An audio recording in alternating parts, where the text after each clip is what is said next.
धीरे धीरे महिला माने हेउछंती स्वावलंबी। पूर्वरु महिला माने केवल घर कोणरे रही निजर जीवन बिताउथिले, हेले जुग बदलिबा सांगकु बदलिले महिला। एबे धीरे धीरे घर बाहर को आसी किछि कार्य करिबा सह भल टंका मध्य रोजगार करि परछंती। निजे चलिबा एवं निज घर को चलाइबारे मध्य सक्षम होई परिछंती।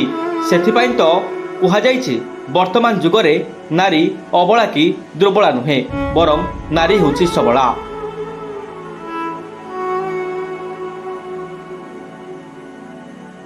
हाँ दर्शक बंधु, मिशन शक्ति माध्यम रे महिला माने हेउछंती स्वावलंबी।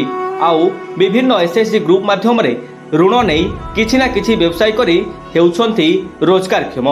तेबे ए हेउछि गंजाम जिला रंगईलुंडा ब्लॉक अंतर्गत रंढा पंचायत रो मंगलम धूपवती मिशन शक्ति ग्रुप दृश्य।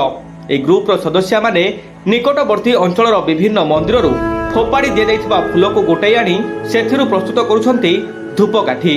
निज अंचल रे एइभली धूपकाठी प्रस्तुत करी स्वावलंबी हेउछंती ए ग्रुप रो सदस्य माने। निजे रोजगारक्षम हेबा सह अन्य मानकु मध्य रोजगार रो पंथा देखाइछंती। आमे मंदिर रू बासी फूल लेके आसिक आमर से फूल कलेक्ट करूँ, ताकू सुखाई पाउडर करिकी आमे धूपबत्ती और धूप काठी भी तैयार करथाउछु आउ झुणा दीपटी भी तैयार करथाउछु। आमे आगुरु तो घर कराणा रे थिलु, आमर टेपिसोड आसतिले आमे आगुरु भाबिथिलु धूपकाठी करिबु बोली, किंतु आमर जो बासी फूल वेस्ट हो जाउची ताकू आमे नेकी केमती गोटे ऑर्गेनाइज बिना ऑर्गेनाइज रे बनेकी धूपकाठी केमती तैयार कर पारिबु। आजकल तो विभिन्न प्रकार सेंटर मिलुची, आमे ऑर्गेनाइज रे प्राकृतिक एतारे करिबा पे एई धारणा नेथि। एठारे विभिन्न प्रकार सुगंध धूपकाठी उत्पादन करी स्थानीय अंचल सहित रंढा बजार, गोपालपुर एवं ब्रह्मपुर बजार रे मध्य याकू बिक्री करथांती। तेबे ए ग्रुप रे पाखा पाखी 15 रु अधिक सदस्य कार्य करुछंती। मंदिर भी बासी फूल तो बेस्ट होउतला, से बासी फूल आनिगिरी फूल बाछिगिरी अलाला करी फूल पाउडर करी हम धूपकाठी बनौछु।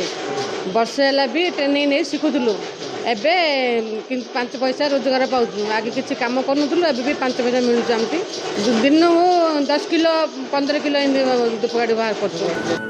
रंगईलुंडा पीजी ग्रुप 2,04,000 टंका ऋण प्रदान करने सह टीपीएसओ डीएल पक्षर मेसिन सह विभिन्न प्रकार मेटेरियल मध्य जुगाई दि जाइछि। जदि आगामी दिन में आउ किछि प्रोत्साहन मिले ताहाले उत्पादन क्षमता बढ़ाइबा सह अधिक लाभवान होई परिबे बोली ग्रुप सदस्य माने कहिसंती। हमर ए जो प्रोड्यूसर ग्रुप अछि पंचमंगलम प्रोड्यूसर ग्रुप धूपबत्ती रहउछि। जेहेतु महिला माने आगरु किछि काम करनथिले एसएचजी रे मिसिले, से माने गोटे माने नूतन उद्देश्य नहीं कि एसएचजी रे मिसिथिले जे आमे किछि गोटे लाइवलीहुड काम करबो और सेथरु 2 पैसा रोजगार करबो। सेतिमै से माने ई धूपबत्ती बा जो हमर धूपकाठी बना होछि सेथिरे से मेंबर माने काम करछन्ती एवं एबे मध्य स्वावलंबी होइके 2 पैसा रोजगार करछन्ती। लोन हमर 2,04,000 पीजी ग्रुप रे आस्तिला, सेही पैसा इन्वेस्ट अछि आ टीपीएसओ डीएल से माने मशीनरी और मटेरियल देइछन्ती। एभली कार्य को देखि रंढा पंचायत एमबीके मध्य भूयसी प्रशंसा करुछन्ती। एभली करिबा द्वारा महिला माने घरर बाहर को आसी निजे रोजगारक्षम होई परिबे बोली कहिसन्ती। गंजामरू प्रताप कुमार साहू, न्यूज 18 लोकाल।